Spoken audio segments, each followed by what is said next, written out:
తెలంగాణ సమాజాన్ని, రాజకీయ పార్టీలను, స్వచ్ఛంద సంస్థల్ని, అదేవిధంగా ప్రభుత్వ ఉద్యోగులకు నా విజ్ఞప్తి ఒకటే, ఇది కష్ట సమయము. ప్రజలు కష్టాలలో ఉన్నప్పుడు రాజకీయ ప్రయోజనాల కోసం మనం ఆలోచన చెయ్యొద్దు. వ్యక్తిగత స్వార్థాన్ని వదులుకొని మనం చేయగలిగిన సహాయాన్ని మనం చేయాలి.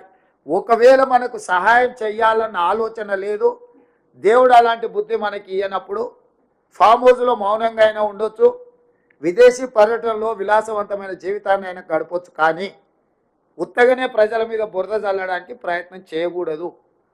ఈరోజు చంద్రశేఖరరావు గారు ప్రధాన ప్రతిపక్ష నాయకుడిగా, పక్క రాష్ట్రంలో కూడా ప్రధాన ప్రతిపక్ష నాయకుడు ప్రజల దగ్గర తిరుగుతున్నాడు.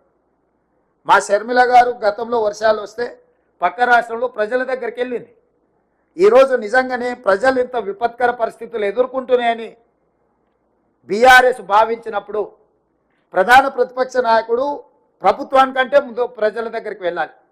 ప్రజా సమస్యల్ని ప్రభుత్వానికి నివేదించాలి.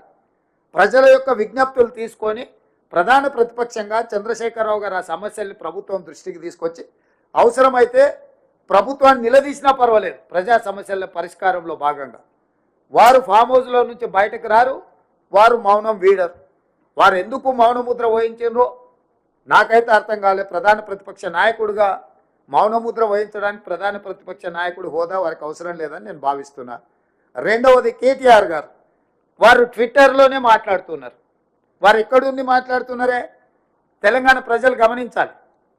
వారు ఈరోజు అమెరికాలో ఉన్నారు. ఆయన ఫ్రెండ్స్తోనే అమెరికాకు పోయాడు.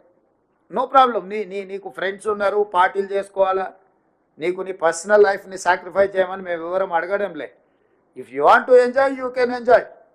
కానీ నువ్వు అమెరికాలో నువ్వు విదేశీ పర్యటనలో ఉండి నువ్వు లైఫ్ ఎంజాయ్ చేసుకుంటూ ఇక్కడ బురదలో ప్రజల దగ్గర ఉన్న మంత్రులు లేరు. ఖమ్మం జిల్లాలో అసలు ఎక్కడ పోయినరు, 3 మంత్రులు ఉన్నారని ప్రజలలో ఉన్న మంత్రులను పట్టుకొని నువ్వు ఈ దేశంలోనే లేవు. ఖమ్మం జిల్లాలో ప్రజల మధ్యలో ఉండి బట్టి విక్రమార్క గారు, తుమ్మల నాగేశ్వరరావు గారు, పొంగులేటి శ్రీనివాసరెడ్డి గారు 2 రోజుల నుంచి ఇక్కడ సమన్వయం చేసుకొని కష్టపడుతుంటే మంత్రులే లేరు. ఏ రకంగా మీరు కేటీఆర్ గారు మీరు ఏం మాట్లాడుతున్నారో మీకేమన్నా అంటే మీరు హోస్ట్లో ఉండి మాట్లాడుతున్నారా, హోస్ట్లో లేక మాట్లాడుతున్నారా, సమాచారం ఉండి మాట్లాడుతున్నారా, సమాచారం లేకుండా మాట్లాడుతున్నారా నాకైతే తెలియదు. కానీ మీకు తగదు. మీరు అమెరికాలో వండుకుంటూ మీ పర్సనల్ లైఫ్ని మీరు ఎంజాయ్ చేస్తూ ఇక్కడ ప్రజల కష్టాలండి వరదల వల్ల బురదలో కూరుకుపోయిన ప్రజలకు అండగా నిలబడ్డ మంత్రులను బద్నాం చేయాలన్న నీ ఆలోచన నీకు ఎలాంటి ప్రయోజనం చేకూర్చదు. కాబట్టి ఇట్లాంటి చిల్లర ప్రయత్నాలు ప్రతిపక్షం మానాలి. ప్రతిపక్షం బాధ్యతాయుతంగా వ్యవహరించాలి. ప్రభుత్వానికి సూచనలు ఇవ్వాలి, సలహాలు ఇవ్వాలి, కలిసి పనిచేయాలి. విపత్కర సందర్భంలో రాజకీయాలను పక్కన పెట్టి మనందరం కలిసికట్టుగా పనిచేస్తే ప్రజలకు కొంత ఉపయోగం అవుతుంది. ఈరోజు కేంద్ర ప్రభుత్వం దగ్గర మనం నిధులు రాబట్టుకోవాలి.